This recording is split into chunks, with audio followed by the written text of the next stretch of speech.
सारी सारी रात तेरी याद सताए, सारी सारी रात तेरी याद सताए, याद सताए मोहे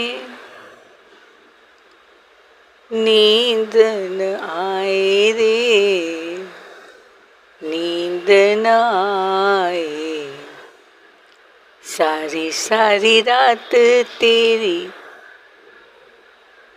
याद सताए, सारी सारी रात तेरी याद सताए। एक तो युगल तेरी याद सताए, दूजे चंदा आग लगाए। एक तो युगल तेरी याद सताए, दूजे चंदा आग लगाए, आग लगाए मोहे बड़ा तड़पाए रे, बड़ा तड़पाए, सारी सारी रात तेरी याद सताए, सारी सारी रात तेरी याद सताए।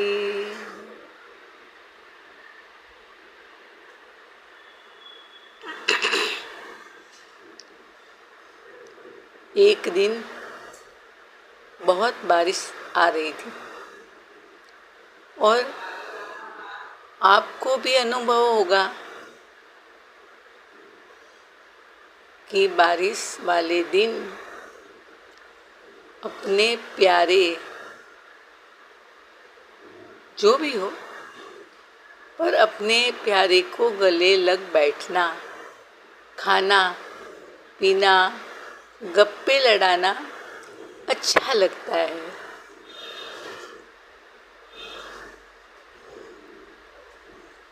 तो उस दिन मुझे भी अपने प्यारे युगल की बहुत याद आ रही थी। सोच रही थी आज तो बारिश के कारण वो भी वन विहार नहीं जा सकेंगे, तब तो वे हमारे सामने ही रहेंगे। ये लाभ कैसे छोड़ दूं? भीतर से हाँ होते ही मेरा सिद्ध रूप निधिवन की झाड़ियों से दौड़ने लगा।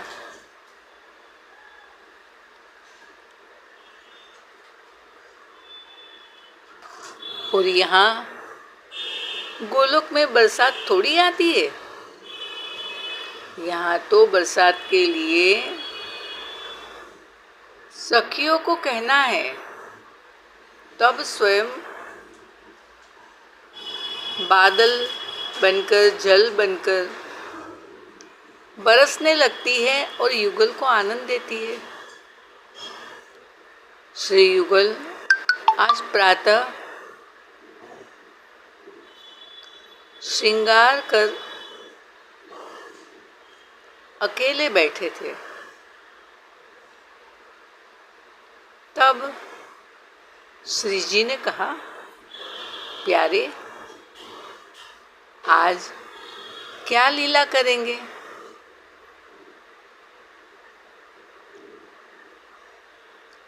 श्री कृष्ण को उसी समय मेरे भाव का पता चल गया। उन्होंने सोचा शर्मिली कितनी भोली है, वो नहीं जानती कि धरती पर वर्षा आए पर दिव्य वृंदावन में नहीं आती। भगवान तो सदा भक्तों का भाव बनाए रखते हैं ना, और नासतो विद्यते भावो, भाव का कभी नाश नहीं होता। इसीलिए आज तो वर्षा के मौसम का भवन में बैठ के आनंद लेंगे, क्योंकि धरती पर शर्मिली के पास मन है और इसीलिए उसने भाव बनाया। पर यहाँ बिना मन आएगी, क्योंकि ये तो आत्मलोक है। यहाँ धरती का मन नहीं आता, नहीं चलता।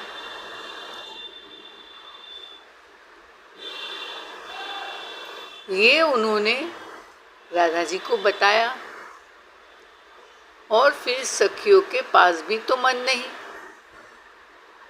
इसीलिए उनके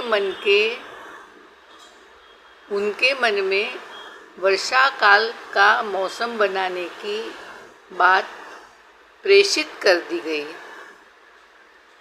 सखियाँ भी हर्षित हो उठी।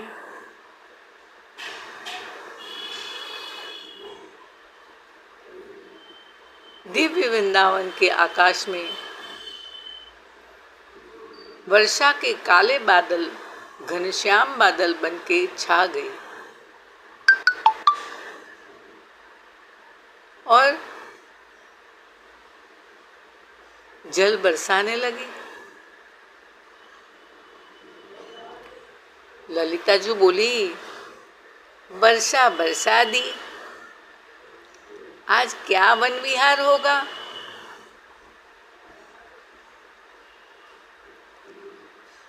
श्री कृष्ण बोले, आज मोहन महल में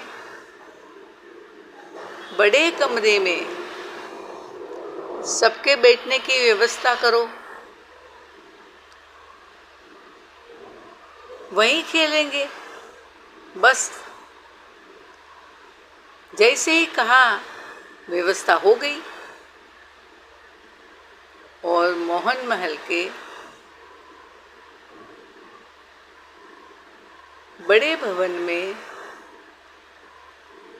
एक सिंहासन पैर फैलाकर आराम से बैठ सके ऐसा लगवाया। उस पे युगल जोड़ी विराजमान हो गई। 8 सखी अपने अपने आसन पर, मेरा आसन खाली था,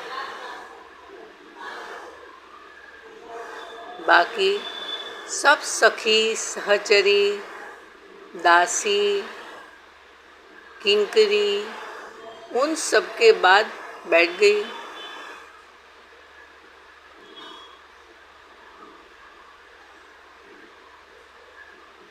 हमारे सबके मध्य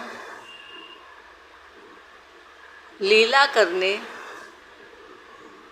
बड़ा सा रास मंडल खाली था।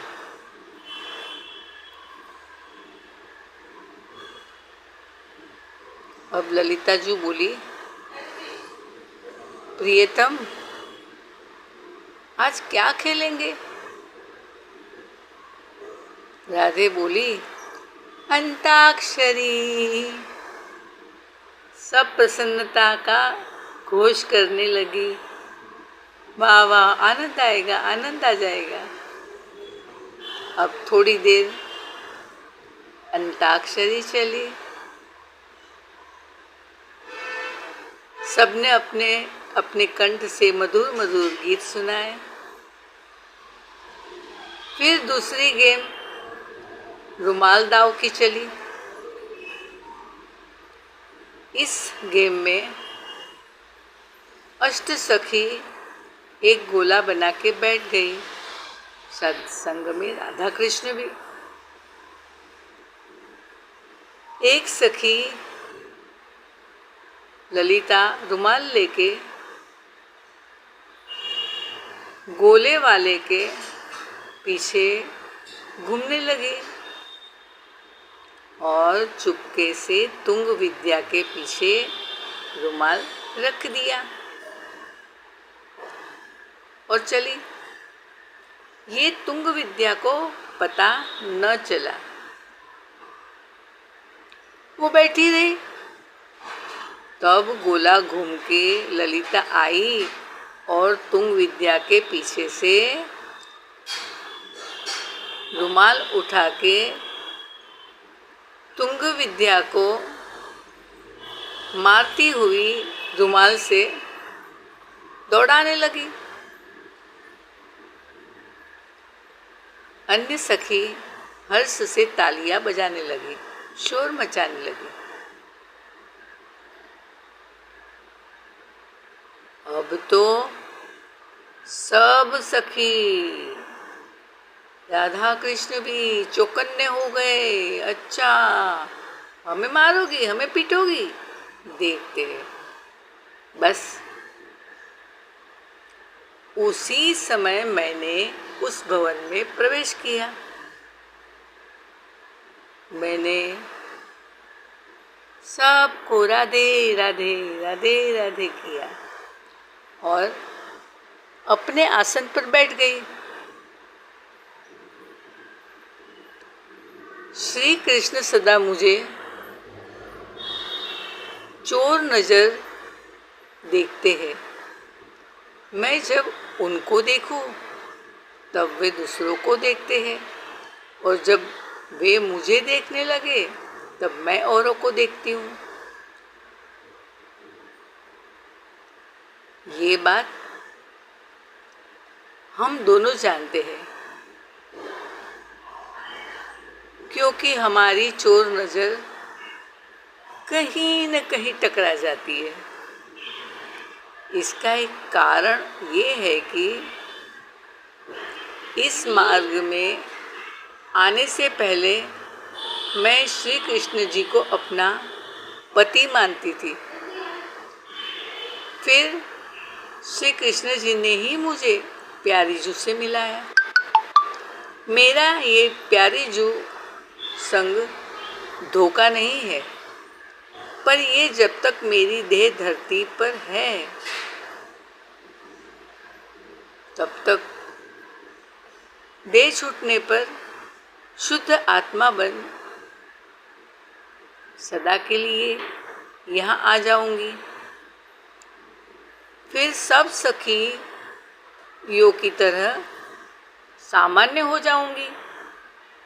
इस तरह श्री कृष्ण कृपा मुझ पर पहले हुई। श्री कृष्ण जी बोले, प्यारी जू, लो तुम्हारी शर्मिली आ गई, इसे पूछो कोई खेल उनके वहाँ का। प्यारी जू बोली, हाँ हाँ शर्मिली, तू बता। मैं बोली, प्यारे जू, आपने व्रज लीला में बहुत मटकी फोड़ी होगी। श्याम बोले, हाँ सखी। मैं बोली, तो एक मटकी यहाँ फोड़ के दिखाओ। श्याम जी बोले, दिखाएंगे सखी, बता कैसे फोड़नी है। मैं बोली, आपके बैठक से अमुक कदम तक दूर एक मटकी उल्टी रखी जाएगी और आपके हाथ में एक डंडा दिया जाएगा मटकी फोड़ने। आपके आँख पर पट्टी बांधी जाएगी। आपको अब मटकी तक पहुंचकर देखे बिना चलना है। आँख पे पट्टा होगा, ध्यान रखना, और डंडे से मटकी फोड़नी है। श्याम बोले, कठिन तो है पर असंभव नहीं। लाओ डंडा, लगाओ पट्टी, मैंने कहा, पहले मटकी तो मंगाओ। मटकी में क्या? कृष्ण ने कहा, अभी ऐसा क्या, कुछ मटकी बन जाएगी। ये सुनते मेरे दिल को अचानक धक्का लगा। मैं बोली नहीं, मेरे हृदय में धक्का लगा। सखिया, सखिया मटकी बनेगी? ना ना ना ना, उनको डंडा कैसे मारे, उन्हें चोट कैसे पहुंचाए, उनको तकलीफ कितनी होगी।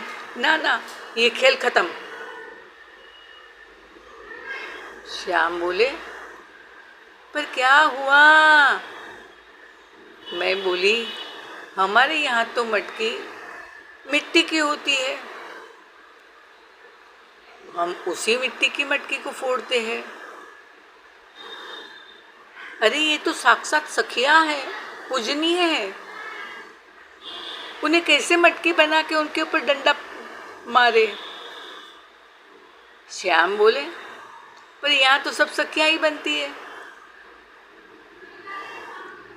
तभी कण कण से, जमीन से, खंबे से, पलंग से, पर्दे से, दीवार से, हीरे मोती रत्न मणि, आकाश के बादल वर्षा करते बोले, मैं भी सखी हूँ, मैं भी सखी हूँ, मैं भी सखी हूँ, मैं भी सखी हूँ, मैं भी सखी हूँ, मैं भी सखी हूँ, मैं भी सखी हूँ, मैं भी सखी हूँ। मैं घबरा गई, कान पर हाथ धर दिया। तब श्री कृष्ण जी ने सोचा, यही सही समय है शर्मिली को ज्ञान देने का। वे बोले, शर्मिली, तुम क्या समझती हो? धरती पर कुछ जड़ है, कुछ चेतन है? ना ना ना, धरती मेरी पत्नी है, मैं उनकी रक्षा करता हूँ। ये प्रकृति क्या है? ये जड़ नहीं है, ये मूल प्रकृति श्री राधा है, और मैं उनमें सर्वव्यापक ओतप्रोत हूँ। देह राधा और आत्मा मैं। जिस धरती से मटकी बनती है, उसी धरती से अनाज, फल, फूल उगते हैं। मानती हो ना? मैंने कहा, हाँ। तो वो कैसे जड़? वहाँ आप सबको ये ज्ञान नहीं, इसलिए किसी के भी साथ कैसा भी दुर्व्यवहार करते हो, वो दुर्व्यवहार हम युगल के संग ही करते हो। ये ज्ञान सनातन का है। वहाँ प्रकृति होने से वहाँ सुख दुख है, क्योंकि प्रकृति से बने शरीर को मैं और मेरा बताते हो, और आत्मा के प्रतिबिंब को झूठा मैं को सत्य तत्व समझते हो। आत्मा को यानी मैं कौन? मैं श्री कृष्ण ही तो हूँ, सभी के हृदय में हूँ। उनको न जानते व्यवहार करते हो।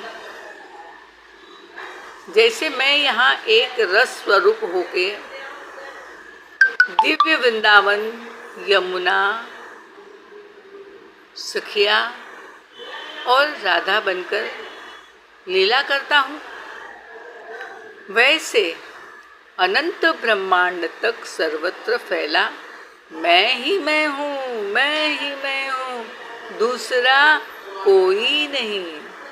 जबकि न तुम स्त्री न पुरुष हो, तुम मुझसे एक आत्मा हो, जो न जन्मता है न मरता है। इसलिए ये सखिया आत्मा होने से वे मटकी बने और हम डंडा मारे तो उन्हें कुछ भी कष्ट नहीं होगा। मैं इस दिव्य ज्ञान को पाकर स्तब्ध हो गई और मेरी आँख खुल गई। कौन सी? ज्ञान के चक्षु खुल गए।